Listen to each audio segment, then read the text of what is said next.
Our first tipping point tonight, Hillary Clinton says white women voted against her because their husbands pressured them not to vote for a girl. If 42% of women voted for Donald Trump last November, does that mean there's a shadow world of secret male dominance dictating how we women vote? Or maybe, just maybe, does that mean Hillary Clinton was a terrible candidate? Here's the irony. Hillary Clinton claims to be a feminist. Hillary claims to champion women and respect women. Yet what she's saying when she says white women only voted against her because our fathers or brothers or husbands pressured us to vote against her, she's saying we women are so weak-minded that we take instruction mindlessly from anybody stronger than we are. If that is not the antithesis of feminism, I don't know what is. This is Hillary. Listen.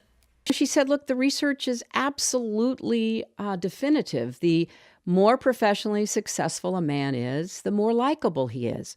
The more professionally successful a woman is, the less likable she is. And Cheryl ended this really sobering conversation by saying that women will have no empathy for you because they will be under tremendous pressure. And I'm talking principally about white women. Tremendous pressure from fathers and husbands and boyfriends and male employers not to vote for the girl. Joining me now, host of the Andrea K radio show, Andrea K, and Democratic strategist Kevin Walling. Andrea, Kevin, happy Monday. Hey guys, good to be here. Happy Monday, Liz. All right, Andrea, let me start with you. I absolutely love this story, but this is a very personal question. Andrea, did someone pressure you, some person, some male in your life pressure you to vote for Donald Trump? Yes, and I thank you, Hillary, for finally revealing it. I can unburden myself now from the fact that my husband followed me into the booth and made me vote for Hillary. In fact, he's lurking around here in the studio right now, to control all my thoughts and my words. And then after that, he's going to drag me back home by my hair and make me bake him a chicken. Because why would he stop at the election day, right? I mean, if we white women are letting men control us in the voting booth, then doesn't that mean that we're also letting them control every aspect of our lives? Because that's just what we are. We're a bunch of brain dead, weak-minded victims, and we need to be rescued from our own race and from our own men. I mean, how more insulting could Hillary be? But you know what? I love it, because the more she goes on the insult tour of the American voter, the more that she continues to help President Trump and help us going into the 2018 elections. Right, and listen, Kevin, I want you to weigh in on this, because the implications of her statement I found to be comical, similar to Andrea. I mean, the implications of her saying that white women only voted against her because some male in their life, an employer, a brother, a husband, a father, pressured them to do so. She's essentially insinuating that we are controlled by men and that we're so weak-minded that anyone stronger than us or who has any kind of influence over us causes us to vote in a way that is different than our own mind. Isn't that sexist?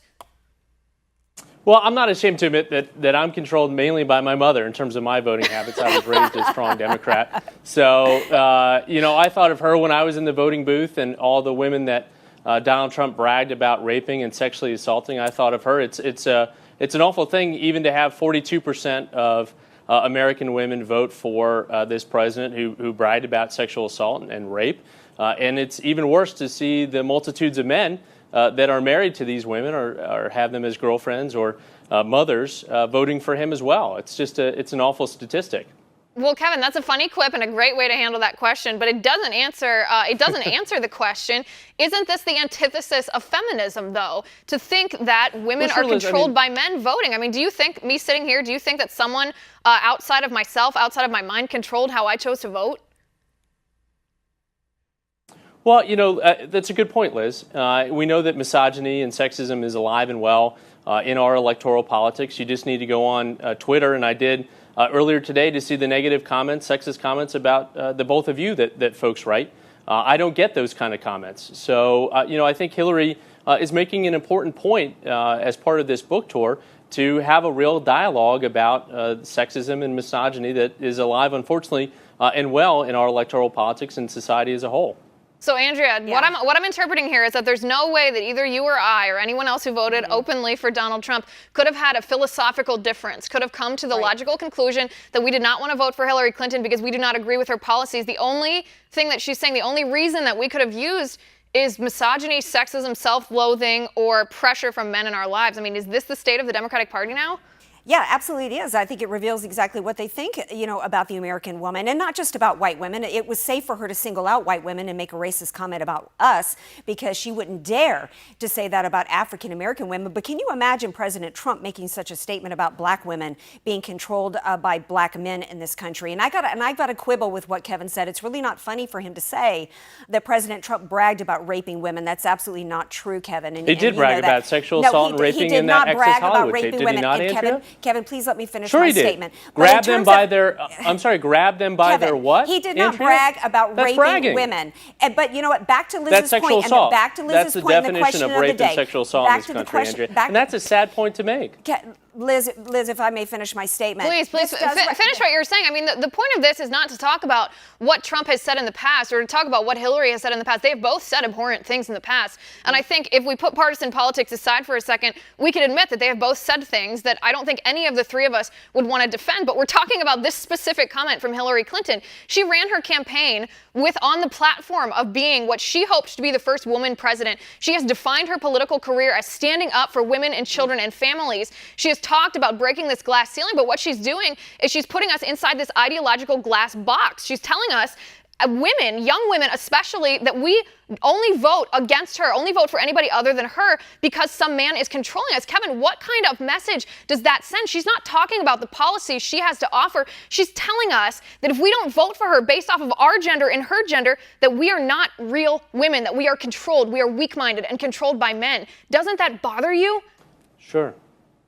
No, it doesn't bother me in that it's taken out of context in terms of the course of that conversation, which is referenced from that Vox interview where she has the polling data to back up what she said. And she's talked to many folks, including Sheryl Sandberg, anecdotally, that say that she dropped precipitously after that Jim Comey letter, mainly because there were a lot of men that said, she's going to be locked up or she's going to prison. Wait a second. Let me cut in. Why would you assume that it's men? That she gave in response Kevin, let me interrupt for a second. Why would you assume that it's men who pressured women that said, oh, lock her up? Why wouldn't you assume that after the James Comey letter, women like Andrea and I came to the conclusion ourselves and said, listen, this is not a woman that we want to represent us. We're fine with a woman in the White House. We're not fine with Hillary Clinton in the White House because she's not trustworthy. I mean, Andrea, you can weigh in here, but that's certainly what I would assume that women came to that on their own. Let's talk about the polling long before the Jim Comey letter in October, where her numbers were way down. You want to talk about favorability numbers?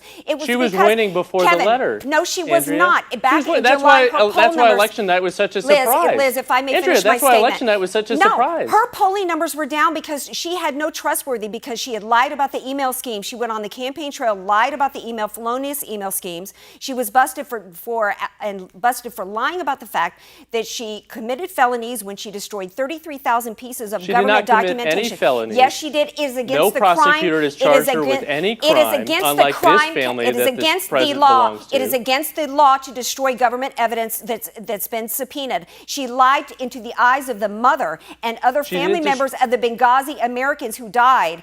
And you know what? All of those were reasons why. Andrea. All of those Well, were here's the reasons thing. why her favorabilities were low. Every other she line doesn't is lying want to accept Benghazi and responsibility email for This her is the own line. actions. This is the line that I'm caught on. And first of all, I think her book tour is great because I think it's a blame tour. She doesn't want to take responsibility, and that's so obviously why she lost. But the line that I'm caught on, Kevin, I understand your perspective that you voted for Hillary Clinton thinking about your mom, but the line that I'm caught on is that you think that when the James Comey letter came out, you assume that women change their vote because their husbands or their brothers or their fathers told them to, instead of logically coming to that conclusion themselves. That is a troubling mindset coming from the Democratic Party. That, to me, is more sexist than any of the other accusations we've heard. Andrea, Kevin, we got to go. Thanks for being here.